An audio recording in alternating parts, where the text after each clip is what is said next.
Enjoy 1% merchant commission when you accept Lanka Pay cards. Contact these banks today.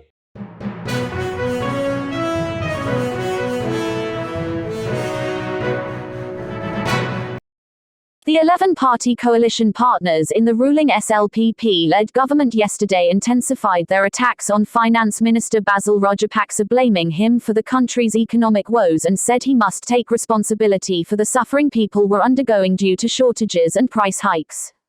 If a patient dies today because he does not have medicine for cancer treatment or a heart ailment, Basil Rajapaksa is responsible for the death. If people are undergoing hardships standing in queues, he is responsible for that too, former Minister Adaya Gamanpella said. The ousted minister addressed a joint press conference with Minister Vasudeva Nanayakara, MPs Venerable Athuraliya Rathana Tharo, Tissa Vaitarana, Jayantha Samarawira and other representatives of the 11-party coalition at the N.M. Pereira Centre in Colombo.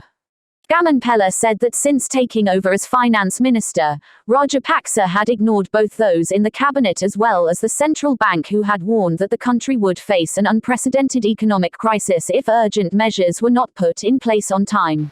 2020 October මාසේ 20 වෙනිදා ඉඳන් ආණ්ඩුවට කිව් ආකාරයෙන් අත්‍යවශ්‍ය භාණ්ඩ ආනයනය සීමා කරා නම් අද අත්‍යවශ්‍ය භාණ්ඩ මිලදී ගැනීම සඳහා පැය ගණන් නෙවෙයි දවස් ගණන් මේ රටේ ජනතාවට පෝලිං වල දුක් විඳින්න වෙන්නේ නැහැ.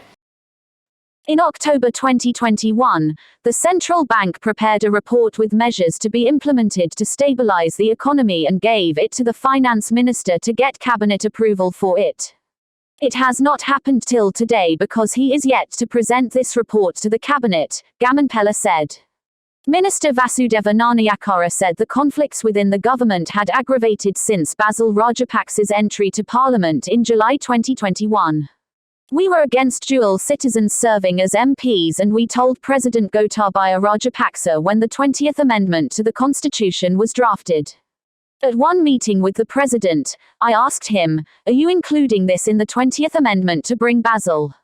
If so, tell us." He however assured us that was not the motive, Nanayakara said.